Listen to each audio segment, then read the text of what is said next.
All right. Hey guys, I'm Gillyweed with Base Trade TV and I'm here with TLO who just won a show match versus show. Thank you for joining me, TLO. Thanks for having me.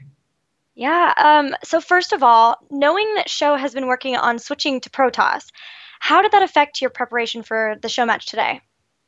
Well, to be entirely honest, I went through the same, thing in the past, switching race, and I know it takes a long time to get on the same level as you used to be. So I went into the show match very confidently that I'm going to be able to take it. That even if he plays Terran, I know his Terran practice has been lacking lately, and his photos is just not really there yet. So, I was just trying to play my best. Well, based on that, you did open with a proxy hatchery that really seemed a surprise show.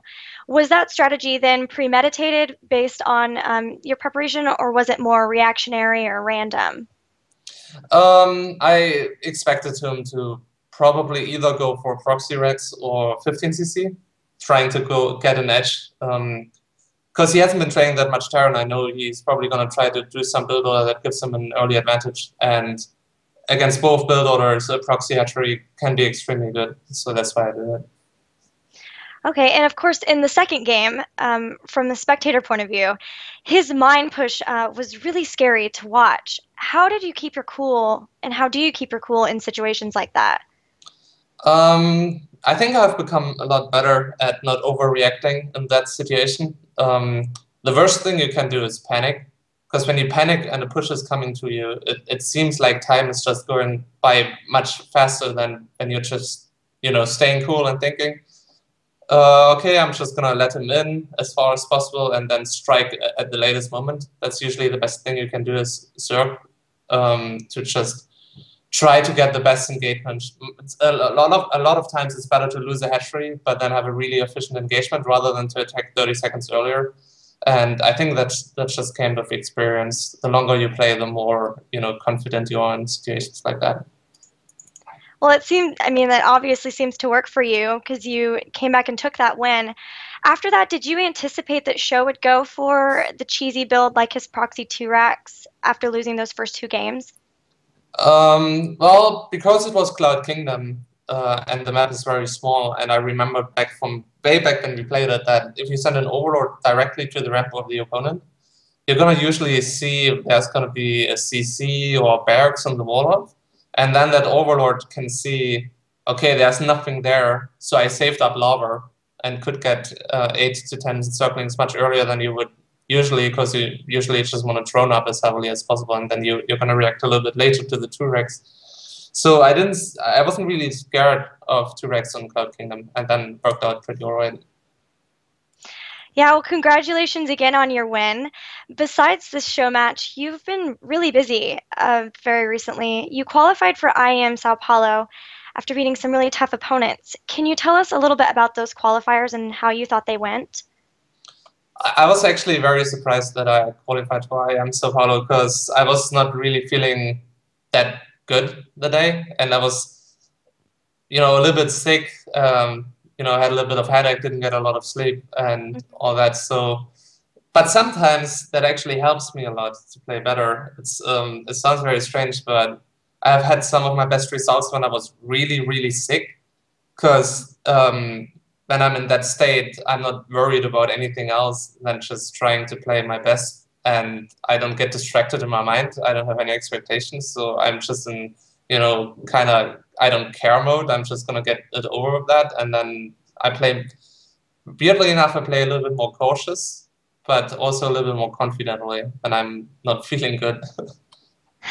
Well, I've actually read some studies that have said that people are more creative when they're a little bit more tired. So maybe there's some sort of merit to that for you since you are known for being so creative in your play.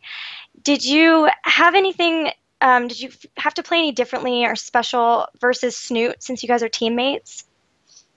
We definitely know each other a lot. And I feel in a way that benefits me more because I'm a player who can play build orders on the fly much more. So when I play against, because we both know our style, but then I can just put out a style that I basically don't even practice. I just, throw it in there, and it helps me usually more when I play against a player a lot.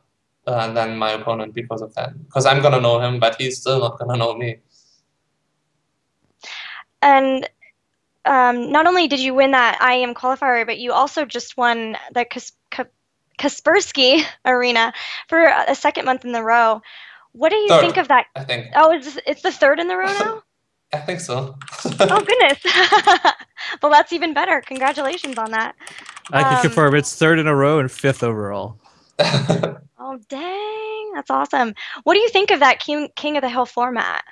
I think it's really cool because first of all, it's always good to have variation. We have a lot of tournaments, and then having a slightly different format is definitely gonna, help, just rejuvenate the excitement for it a little bit. And I think it's cool because community can vote on people, so there's always a lot of interaction, and it's just a cool format, I think, because you get a lot of high quality games, and they're all gonna be covered, and it's all best of fives, and from a player's perspective too, it's great. I always really like maps and tournaments, and I'm sure there are a lot of other fans really like things that are just different from the norm. Besides I am in the next Kaspersky, do you have any other events coming up? Yeah, actually, I'm gonna go to the Acer Team Story Cup. I'm gonna take a train there tomorrow to Krefeld to takes place. So Team Liquid's gonna meet up again, which is cool. And also, what else? I think nothing in the very near future. So the next one after that should be I am Sao Paulo. Well, there are definitely a ton of fans hoping for you to get a major victory very soon. So good luck with all of those. And here's your time to give any shout outs if you would like. Yeah, definitely. Thank you. Just want to thank my sponsors real quick: Twitch TV, Razer, Shiny Things, and Barracuda, and also Need for Speed Dix or Razer. You can see it behind me, the neat Cherries we got. And yeah, just tune in for my stream next time when I'm streaming, twitch.tv/liquidtlo. You're always welcome there. And thanks for having me on this show match. Yes, thank you. And before we go, could you please say this is TLO and you're watching Base Trade TV? Sure. This is TLO, and you're watching Base Trade TV. You just made Rifkin so happy. Thank you for talking with me. I really appreciate it. Rifkin, we'll go back to you. Okay, cool. Have a good night.